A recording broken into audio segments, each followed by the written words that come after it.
You are listening to the Ebony Covering Black America Podcast Network, presented by Walmart.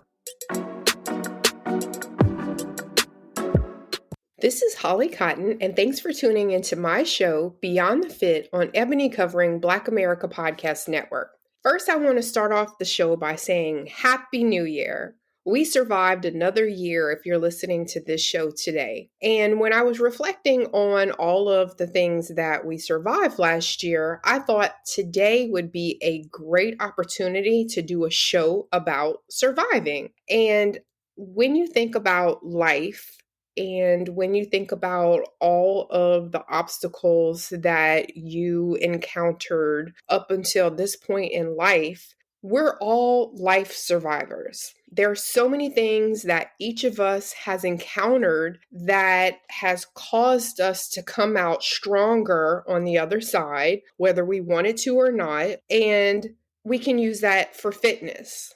Think about surviving a workout that you thought was going to kill you. Have you ever committed to working out or an exercise routine or something like that, and you were like, there's no way I'm going to do this workout. There's no way I'm going to lose this weight. There's no way that I'm going to finish this race. And at some point, you had something in your head that caused you to overcome. It caused you to come out a survivor. So even though we say that we finished it or we won the race or whatever it is, we actually survived what it was that we didn't think that we could finish. A lot of us have survived a death of a loved one. I know for me, my mom died a few years ago, and that was a really, really hard thing for me to get over. With all of this that's going on with COVID, I know so many people that I went to high school with that have passed away. I know so many people that I networked with in college that are no longer with us. Heart attacks, blood pressure issues, strokes, died in their sleep. Who knows what happened? Car accidents.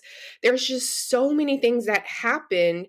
And being a survivor is also the person that's here dealing with the death of a loved one. So even though we weren't the one that passed away, we are the one that's surviving and having to figure out how to continue living after someone died. It's so hard to say goodbye to someone. If you do have someone that's in the hospital, if you do have someone that's dying, like I still remember, and it still makes me cry, that morning that I went in and saw my mom and I knew that she was dying, especially being a nurse for so long, and knowing that that was the last time that I was going to ever hug her and kiss her and I had to tell her goodbye. That was very, very hard. And it doesn't even have to be a death. Think about a breakup that you survived. How many times have you been with someone or been in a relationship and it got to the end of it and you were like, there's no way that I'm going to survive? And some people actually do commit suicide because they don't know how to live without that other person. But if you did have a breakup, I know I had a very hard breakup several times in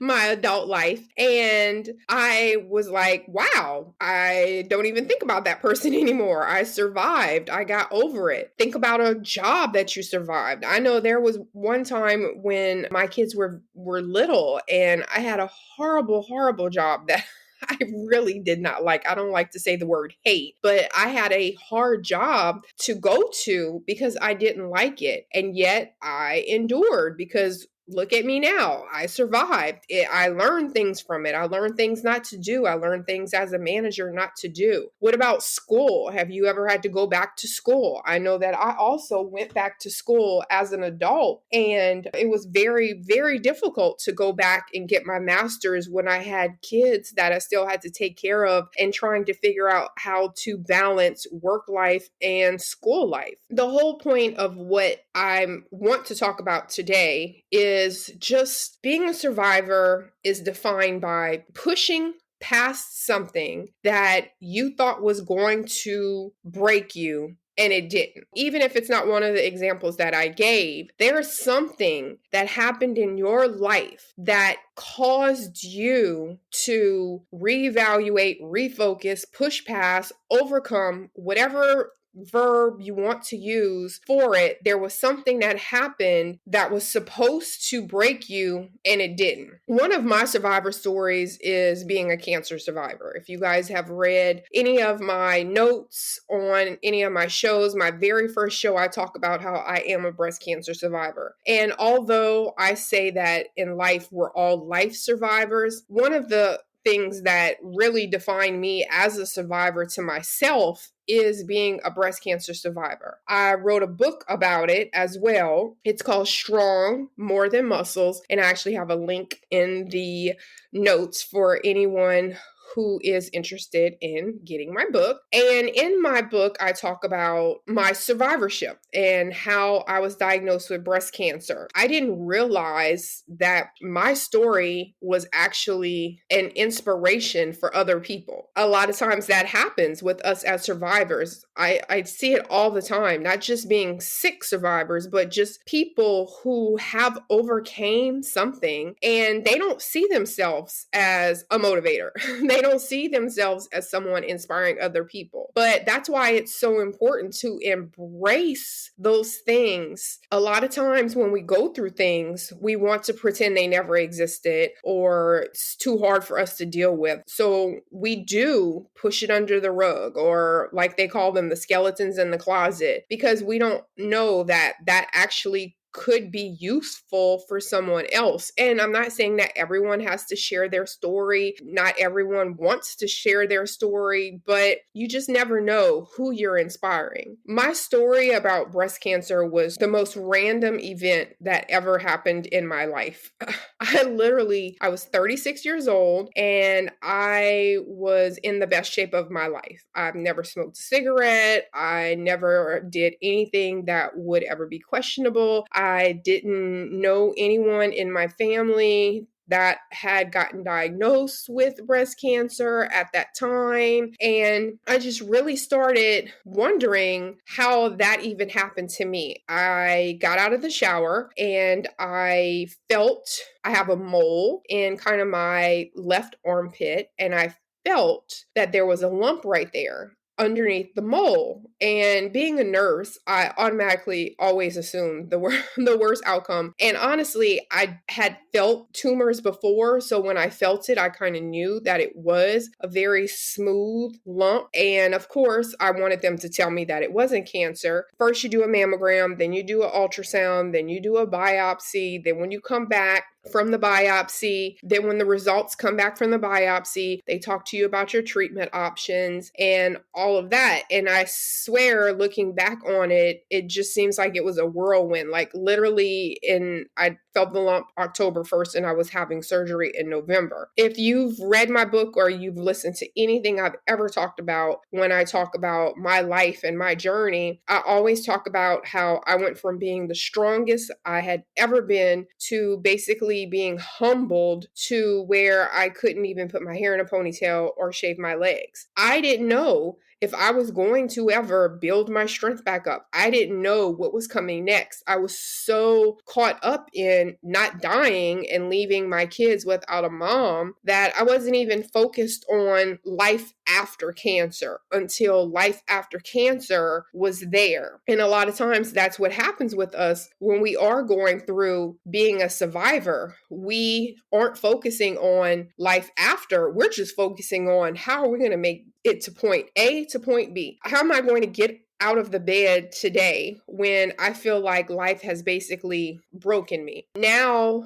when I tell my story, my outlook on life is so different. I think that that is something that we, as whatever our life survivorship is, has helped us, is changing our outlook on life, changing our mindset on certain things. Even me just being in this circle of cancer fighters, survivors, I see so many people that are completely financially independent. The one thing they can't buy is more time. You can't take back your mistakes. Time is something that no matter what, you can't get back. And that was a big shift in my whole mentality and mindset and outlook on life because I realized how valuable it was. I remembered back to being a nurse and taking care of patients that were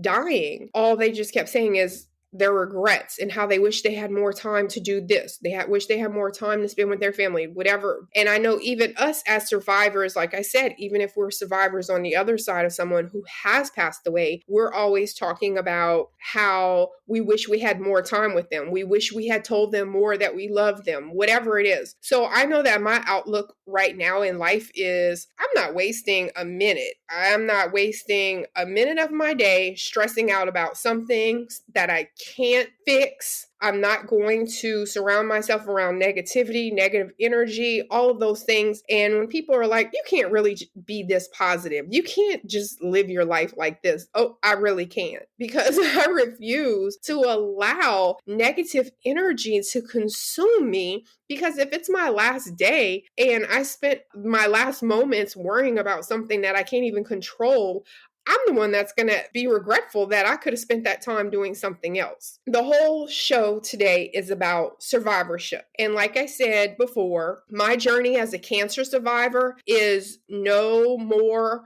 important. It's no more valuable than your survivorship of whatever it is that you had to overcome in life. I'd want to just kind of talk about that because when we think about another year, we think about the hardships and we think about something that we put off because now we're making resolutions because we want to not repeat the same pattern this year. And all of that is part of surviving. We're going to take a quick break and we'll be right back. We're back with Beyond the Fit. So I know you're like, Holly, how is this going beyond the fit? What does this have to do with beyond the fit and health and wellness? Don't worry, let me tell you. Because I want one of the goals of listening to this show is to change your thought process about something going on in your life. Whether it be having a new outlook on working out, or whether it have a new outlook in some type of ways and techniques to deal with stress or things to avoid, or whatever it is that you have going on in your life. I want this show to help you change your thought process and allow you to think differently, to change your mindset, to have possible other ways of reacting or dealing with certain situations. I want you to change what your priorities are. Yes, money is important. Having a good life is very important. But when it all gets stripped away and you're standing there humbled and not able to save yourself or someone that you love, you realize how important surviving is, not the money. You start realizing how strong you are, how important your mentality is to you overcoming whatever it is that you have to deal with, whatever it is that broke you or almost broke you. All of that has to do with surviving. And that's what we want to keep talking about. How we've all had things that no one may even know about that almost had us questioning our strength, that had us questioning if we even wanted to keep working on whatever it was. We might have gone through something where we're like, does this even make sense? Does this business make sense? I put all of my money into this. I am putting all of my energy into starting my own company or going out on a limb and going down a whole nother career path. And something is causing you to question, did you make the right choice? You might be in a relationship right now where you're questioning, is this what you want to do? Is this who you really want to be with? If you're miserable, but you're scared to have to survive a breakup, you don't know if you're going to be able to survive being a single parent or being without this person because you've been dependent on them for so long. You're worried about if you can survive going back to school or whatever it is that you have in your head that is keeping you up at night. And you're worried about if you're going to be able to overcome it. There's something that drives us. We want to start over again after failing 10 times. Whatever it is, that 11th time is your survivorship. If something kicked you down and you still are right now saying, nope, you know what? I'm not going to let it break me. I'm going to get up and I'm going to start over again tomorrow. That is your survivorship. Remember, the heart to hearts that you have with yourself is what makes or break you. Always remember your why. Remember why something is important to you, whether it be starting a business, whether it be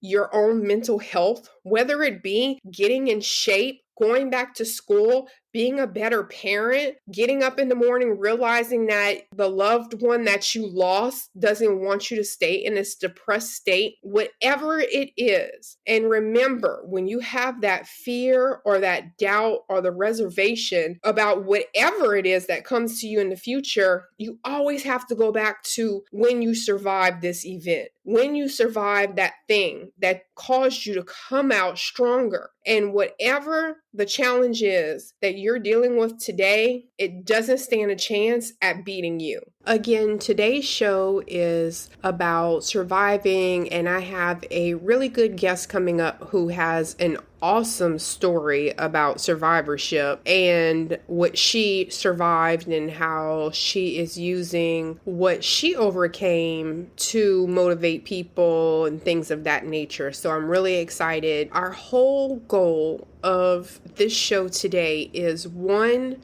to acknowledge what you have endured and how you are stronger than you think you are, and also to remind you to refocus and regroup.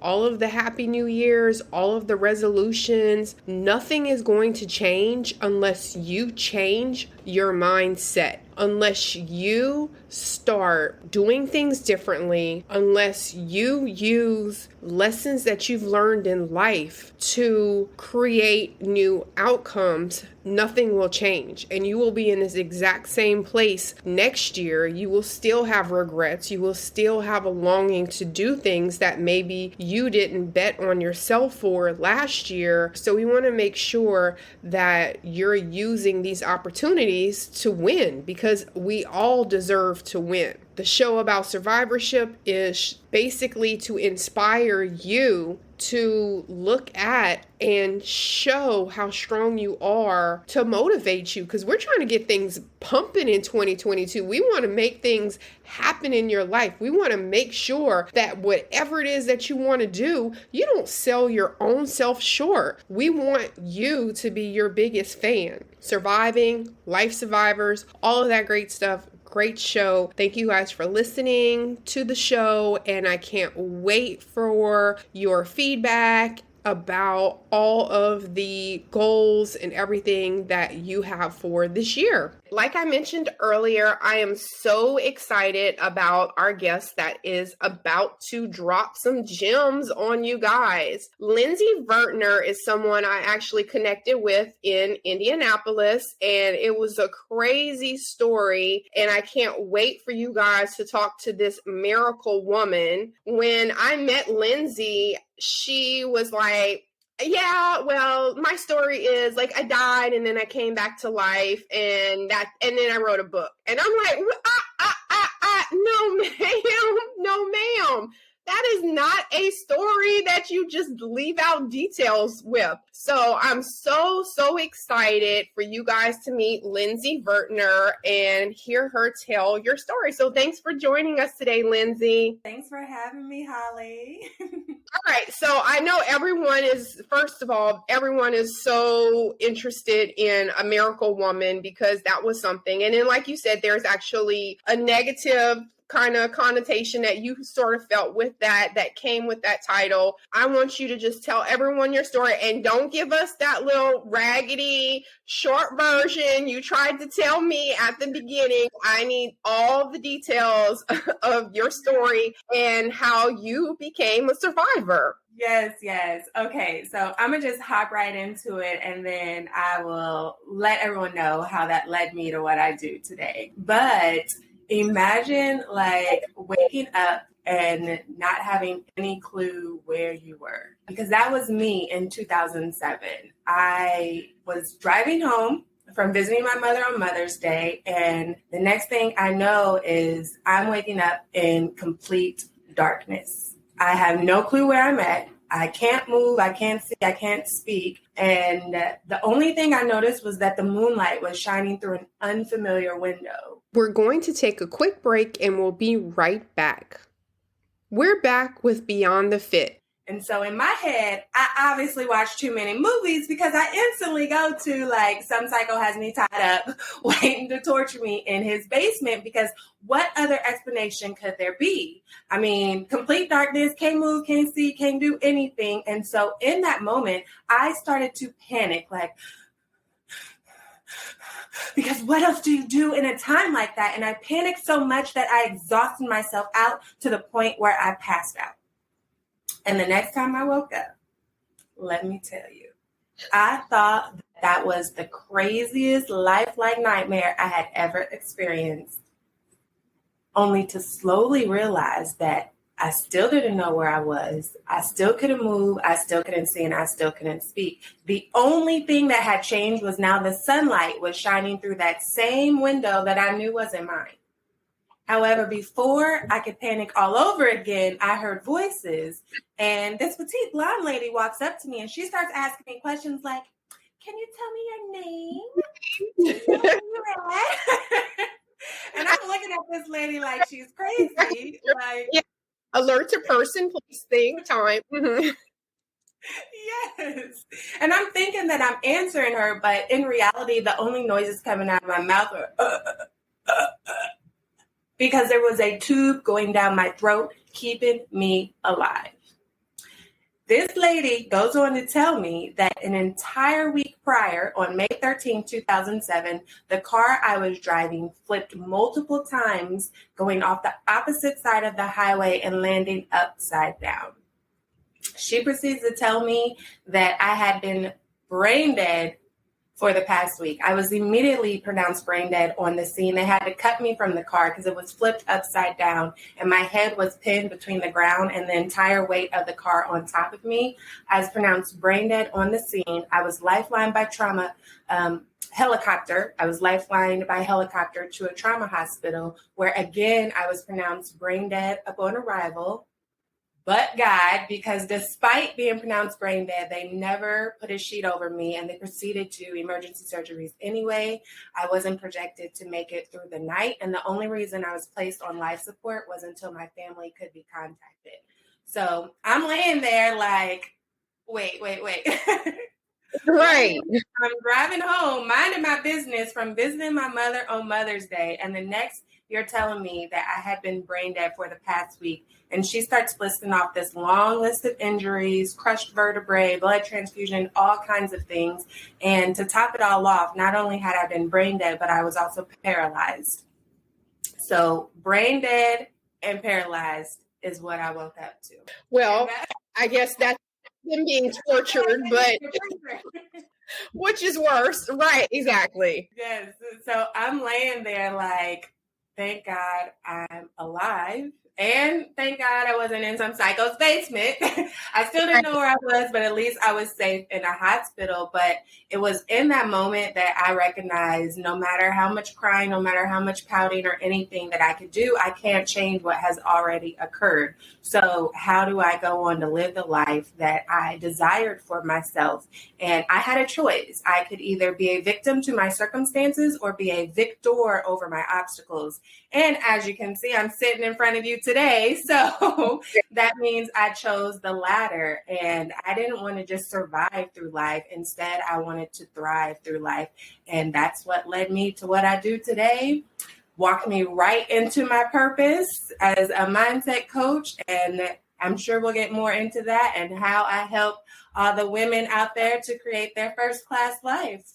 But that's still the shorter version of the story. That is, because I still got a longer one than that. But tell us about the Miracle Woman and how that actually, like, how you found out about that and like how, like, like that whole process of, like you said, it wasn't a title that you asked to have, but all of a sudden now you're being dubbed as the miracle woman. Mm-hmm.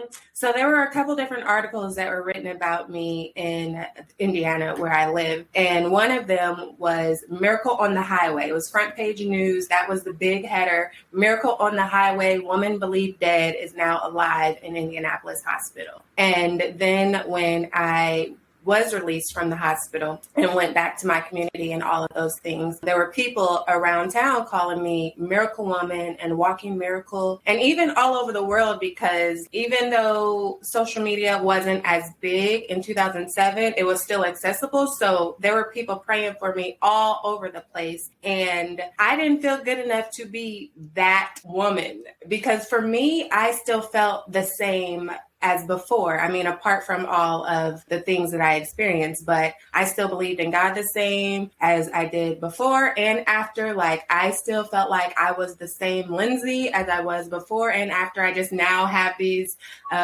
scars and these physical ailments and things like that. But I didn't feel good enough to be that woman, because there was a lot of pressure. When people are calling you Miracle Woman, you feel like you have to do perfectly. You feel like, people are coming around you and expecting these grand moments. And I'm like, I'm just a girl. Right, exactly.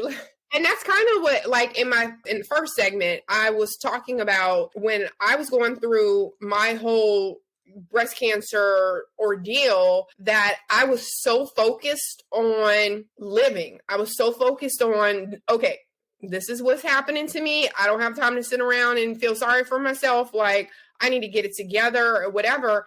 And I didn't realize that my story being told so many years later would actually be used as someone's motivation or telling my story or whatever. I kind of had said that I know some people don't want to share their story. Some people don't like to talk about their story, but a lot of people don't realize that these kinds of stories of surviving whatever it is you survived in life, that these stories are actually inspirational to other people. And I think your story is definitely one of those things. Like, you could have easily just said, okay, I'm going to fall off the map now. This was something major that I went through. It was very traumatic. I'm sure you still have PTSD about certain things, but you chose to tell your story. And whenever I'm trying to bring that with my story and your story, because I was talking about the mindset and things like that, at what point do you feel that you realize, okay, now I'm okay, I'm going to live my life, I'm not fearing dying, and I want to use this survivorship to define my purpose? Like, what was a pivotal point where you realize, I'm going to start telling my story and I'm going to use this to motivate people? Mm-hmm. So there were actually two pivotal points. There was the instant pivotal point where I had to make the decision, as I mentioned earlier, to be the victor and not the victim. And I truly attribute that to why I recovered so fast, because one, they didn't think I was going to make it through the night. They had already pronounced me brain dead multiple times already. So in my head, I'm like, well, you've been wrong, not once, but twice already. So who's to say? Because they didn't know if I would walk again or not, but they weren't optimistic either. And so it was in that moment that I had to realize I can't be worried about what you're saying, despite what title you may have. I need to think about the life that I want to live for myself. And I actually recovered in record-breaking time. All of my medical team, the staff, and everybody, they were just shocked at how quickly I was recovering. And I truly, truly, truly attribute that to my mindset, because our brains and the way we think is at the core of every single thing we do, personally, professionally, and everything that we interact with. And so I had to get that right. If I was going to live the life that I wanted to live, I had to make that for myself, because nobody can make that decision for you. You have to make the conscious decision to say, I'm not going to worry about what I can't control. I'm not going to allow others to dictate how I live my life. And I'm going to choose to create the happiness that I desire to have.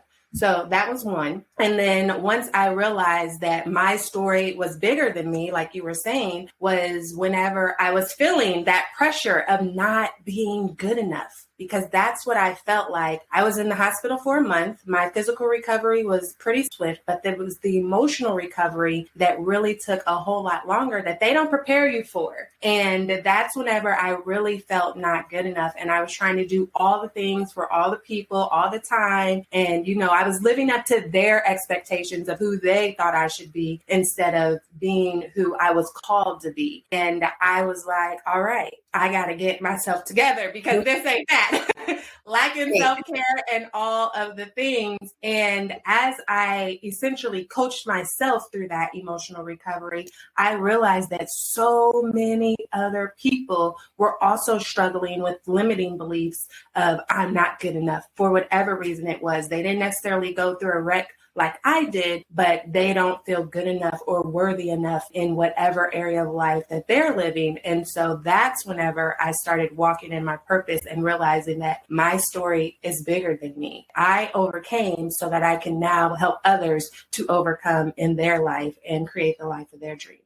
Right. And I think that you brought up something that was really, really crucial. And I kind of have touched on this a few points because I've had previous shows where we've talked about mental health and things like that. But what people fail to realize is the emotional impact. Like, I tell people all the time, because you see this person on social media, Instagram or whatever, and you see this positive person and this happy person. You see this person outside flipping tires and doing this and working out and all of this crazy stuff. But I am always transparent about how I was when I was going through my ordeal. And I make a post every year when I go for like my cancer screenings and stuff, because I want people to understand that this is a mental health thing that we are still dealing with forever. Like, there's long-term effects. I'm constantly in a fear of, am I going to have cancer again? What is it going to be this time? Do I have brain cancer? Do I have lung cancer? Like, I don't know. And it's the uncontrollable parts that you can't control. And I think that it does play a toll on your mental health. And I think people, like you said, they don't realize how important mindset is, first of all, and two, how mental health awareness plays a big role in anything that you're going through. And it doesn't have to be you being a miracle woman. It doesn't have to be you fighting cancer. It could be just you surviving, going to a crappy job every day. Like, there's a traumatic toll that being in some type of situation that you're having to come out stronger with on the other side plays on you. So I think that's really great that you brought that up about the mindset and the mentality, because I think people take it for granted that we deal with that. And I know this also as a woman, I know that you have scars from surgery. You have certain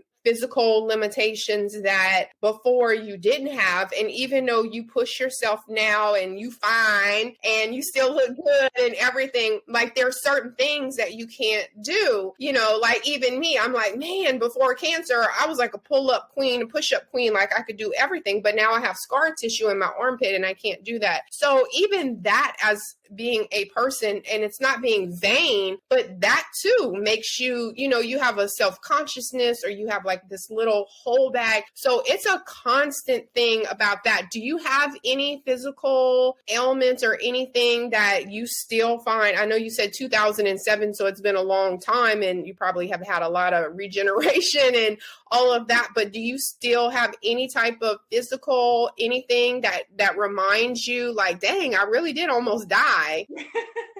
Yes, absolutely. I'm going to answer that question, and then I want to circle back to something you said that I think is really important to point out. But I still have like crooked fingers. Like, you obviously can't tell, but I can tell. And then I have a scar in my head. Like, if you part it just right from ear to ear, I have scars because they didn't know if my hair would grow back. Luckily, it did for the most part, but there's still patches where it didn't grow back. And you can see it when I part my hair just right. There's like an indent in my hip that looks really funny. And so sometimes when I'm taking a picture, it's like, how do I stand so that that's not obvious? Because it looks awkward. And even in my walking, I obviously can tell when I've been doing the most in a day because my body will feel it all over. Even when I'm walking, I can look back at videos and be like, oh my goodness, that walk looks so awkward.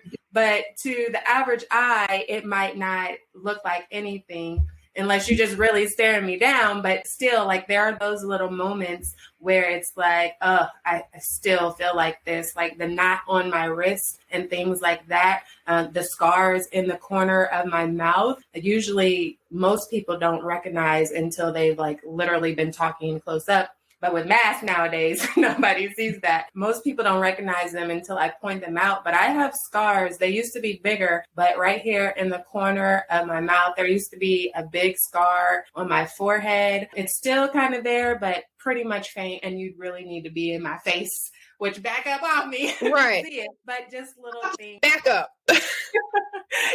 So there's little things like that. And I have ongoing back issues, especially when I was pregnant. I already had high risk pregnancies, but then combine pregnancy back pain with residual right back pain and put it together. So just little things like that. My focus has never been the same since before and after. Like, it takes me 10 times more work to actually just focus on something. I've learned how to navigate around it since. Even issues with my memory, again, I've learned how to navigate around it since. And usually when I forget something, I'll just embrace it. Like, I'm a speaker, and even in my natural speaking, I'll just embrace it on stage because it's a part of my story now. And so I embrace every part of me, flaws and all. And I think that's why people are attracted to me, because I am authentic about, I don't always have it all together. And I made this recovery, but there's still things that affect me to this day. And so just like you go through things, so do I. But what matters is what we do on the other side of that and how we're going to the struggle. That's why I always say, like, people always just want to see these success stories, but I think that just the genuineness and the transparency of explaining the failure, the struggles, like, I think that people appreciate that win so much more when they see all of that part. Like, I don't just show today. I always try to do a flashback to show, like, hey, don't forget, this is what I deal with. Hey, yeah, this is great today, but don't forget, I'm doing this too, because I want you to know that that's why this today means so much more. And these things are so important and pertinent now because, 9 years ago, I didn't even think about this kind of stuff. I didn't even think I'd be talking about this. This wasn't my path in life. So yeah, you said you wanted to circle back on the mental health? Yes, because it's so funny that you brought up about, that trauma and experiencing in different ways, because I literally just had this conversation yesterday about oftentimes we minimize our trauma or we normalize our trauma and we accept it as normal. And I had to tell a friend that, listen, your body doesn't care where the trauma came from, but I need you to understand that everything you just expressed to me is a form of trauma. And again, your body doesn't care how you got the trauma, because oftentimes we want to picture trauma as these big extravagant moments, like for me, a car wreck or somebody punching you in the face or you going to war. And those are traumas, but your parents' health, that's a trauma, how it's affecting you, your family feud that you're having and everybody's arguing and fighting. That's a trauma that is affecting you subconsciously, your mental health and your emotions. And because she was having family issues, like a big family feud going on, her dad's health was declining. She had high work stress and then an unexpected pregnancy. And so I had mentioned about going to therapy and she was like, no, I'm handling it fine. I got to make sure that I'm good for the baby and things like that. And I was like, yeah, you might be handling it fine right now, but everything you just mentioned is a form of trauma that you are minimizing. And so I need you to go to therapy for preventative care rather than on the other end when things are worse, because we all think we're handling it just fine until we're not. And we wake up 15 times worse and the damage is far more than it was if you would have like faced it head on. Right.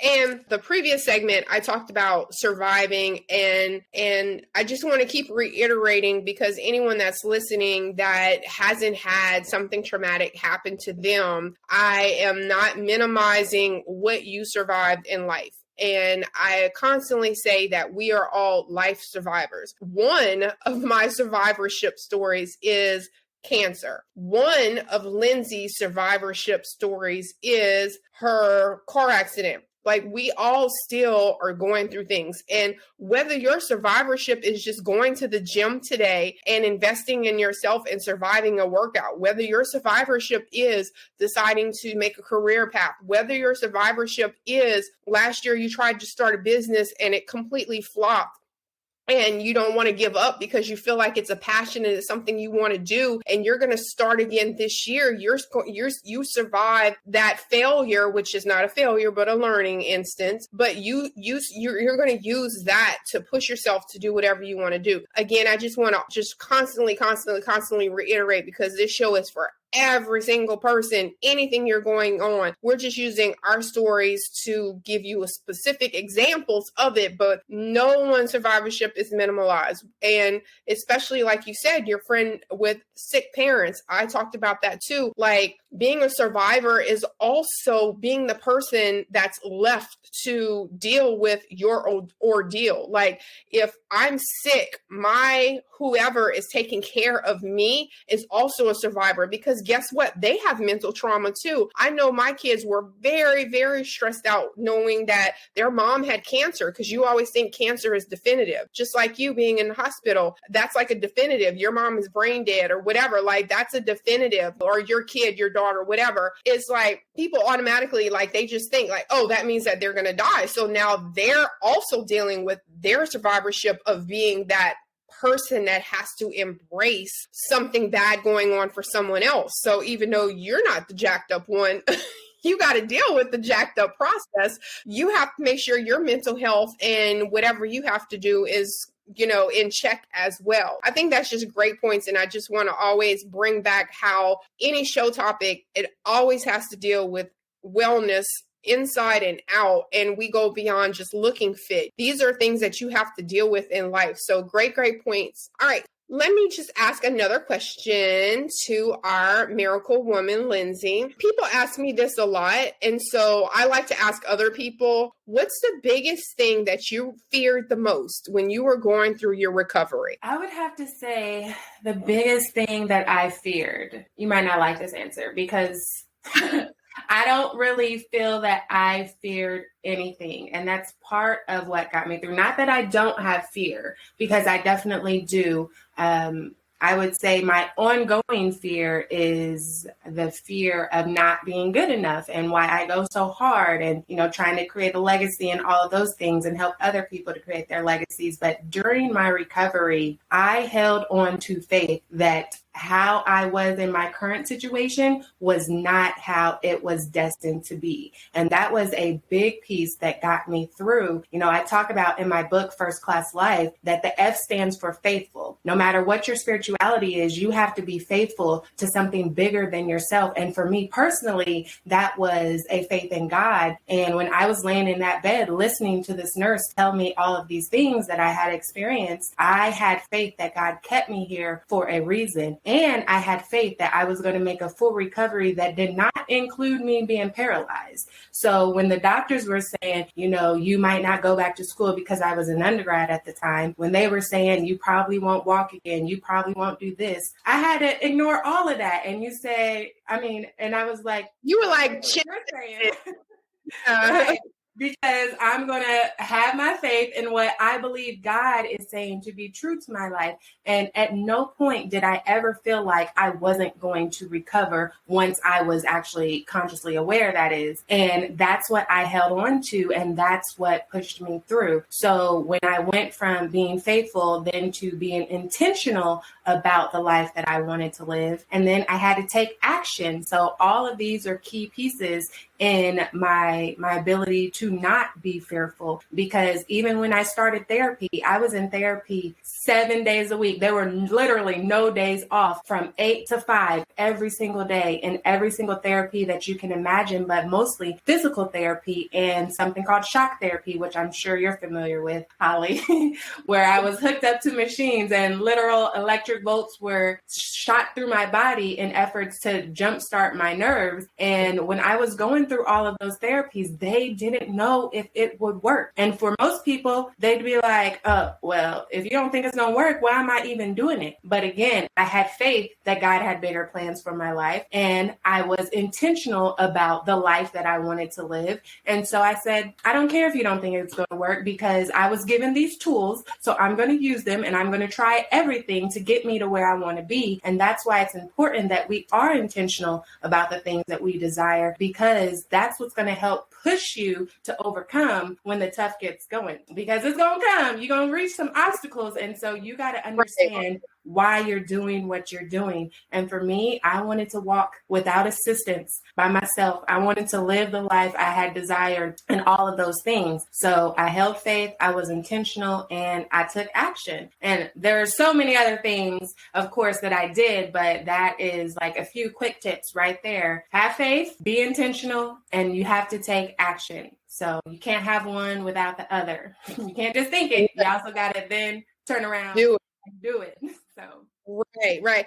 And actually, it's funny that you said that, because the last part of the previous segment, I actually said that part. I said that when you take your survivorship or whatever it is, you have to hold on to that. And whenever something else comes up in life, you have to remember that process. We always want to push back traumatic events or block it out or put it under the rug, whatever. But what you have to do is you have to remember how strong you were in that instance. And when something comes up in the future that thinks it's about to kick your butt or it's about to break you, you use this as, wow, remember what I did overcome. Remember how strong I was when I did that. And you can also use that as a motivator for yourself, because sometimes you're not going to have someone that's sitting there telling you, I believe in you. Let's get it going. You can do this. Sometimes it's all you and there's no one there. So unless you have those internal motivators, you're going to succumb to the pressure or whatever. Great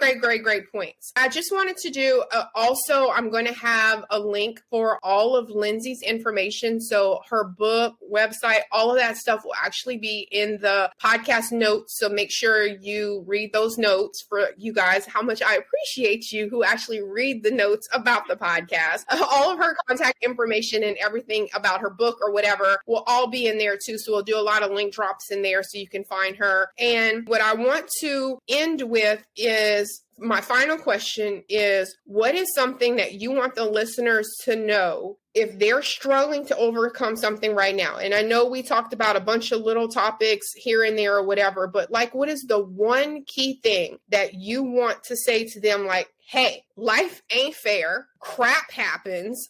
Like, you thought you was getting dealt this hand and it's not. It may not even be your hand. It may be your loved one that you can't help. Maybe someone else that's going through something right now and you can't fix it for them. So what's one thing that you want to give our listeners that they can use for whatever they're struggling with to overcome something right now? I would have to say that it is very, very imperative that you understand that you are more powerful than your blocks. You are more powerful than your blocks. You are fully capable of achieving all that you desire, and you are absolutely worth it. I want you to think about a seed, a seed that you plant in the ground. Whenever we're looking at a seed, we don't see the tree or the fruit or the vegetable or the flower or whatever it is that's going to grow from that seed. We see a little seed, and then we put that seed in the ground and we cover it with dirt. It's dark, it's cold, it's damp, And that seed then has to be,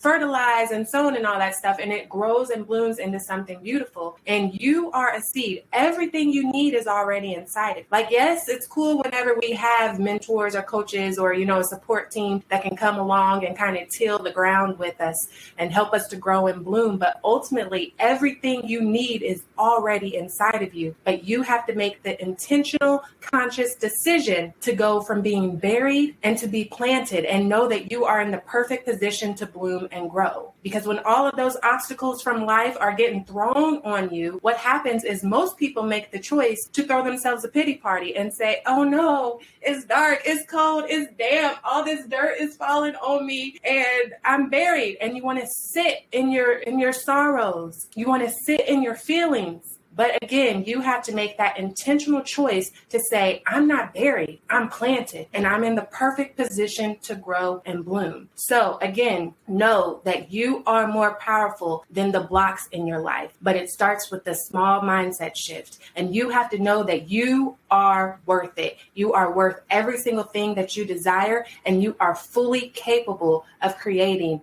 the life that you desire. And that is my final tip. And I love it. And it's so funny. I swear you're like my sister soul, whatever. I don't know, whatever it is. But it's so funny because I just said that in like my episode I did closing out end of year 2021. And I just said, you deserve to make yourself a priority. You deserve to win. You just have to believe in yourself as much as we believe in you, as much as whatever. I don't care who you are in life. And I hate that when I hear someone come up and they start talking and the first thing they start being apologetic for things that they have a passion about, or they start dismissing themselves. And I'm like, we don't do that around me. No. Like, whatever that dream is in your head, whatever you're thinking, like, I want to hear about it. And I already am supporting you 100%. So that's so crazy that you said that, because I feel I have that same mentality. I think that's why I was vibing with you, because I was like, you know what? She got the same kind of little thought process I have. I like her. All right, so to close out, I want you to just take a few moments and just tell us about everything that you're doing, Lindsey, because I know that you're doing great things and you have a lot of business things and a lot of stuff going on. So, I want people to know that, yes, your story is about being a survivor, but also you're a guest on this show because you're doing a lot of boss stuff as well. Like you're not just telling a story and hoping that someone listens to it or whatever. So tell us about your business, tell us about your business ventures, tell us about any goals that you have for this year, and then also tell everyone how they can reach you, because even though I put it in the podcast notes, some people don't read that. So make sure you have any links or whatever, spell it as well, because some people are just listening as they're commuting to work or whatever, and they may not remember to look at the podcast, but they'll remember if you say it. Go ahead. Floor is yours. Yes. Well, as I mentioned earlier, that traumatic experience actually led me right into my purpose. And so today, as a coach and speaker, I help high achieving women who struggle with things like perfectionism, overthinking, and doubt to increase their clarity, confidence, connections, and cash flow. It's my purpose to help you create your first class life full of purpose, fulfillment, and genuine happiness. That is what I'm all about. And, I talk about it in my book here, First Class Life, 10 Key Factors to Creating a Life Full of Purpose, Fulfillment, and Happiness. And it's actually an acronym. So all of these are the skills and techniques that I use to pull myself through and to help my clients around the world to achieve their own result. You can get your book or any of the First Class Life products at firstclasslifeshop.com. That's firstclasslifeshop.com. And actually, this is a whole series of books. So there's a devotional. There are 2 others where some other phenomenal survivors are telling their stories of how they've overcome depression or, loss of a child or, just different life struggles that we go through. Because like we mentioned all throughout this show today is that just because your experience is different from mine or different from Holly's doesn't make it any less significant. So the fourth installment in that series will be coming out this spring. So again, firstclasslifeshop.com is where you can purchase your books. You can purchase lifestyle affirmation cards, your hoodies, get your whole apparel, because living your first class life is a lifestyle. So we've got you together there. All the items for your personal development and self-care are there. You can also, if you want to reach out to me, please do, because I love new friends. I'm not like Drake. I am team new friends all day. And you can find me at liveafirstclasslife.com. That is my website. You can book me as a speaker or look at coaching services and things like that. And I'm on all social media platforms as Lindsey Vertner. As long as you spell my name right, I'll be popping up with my smile on your screen. LINDSEYVERTNER.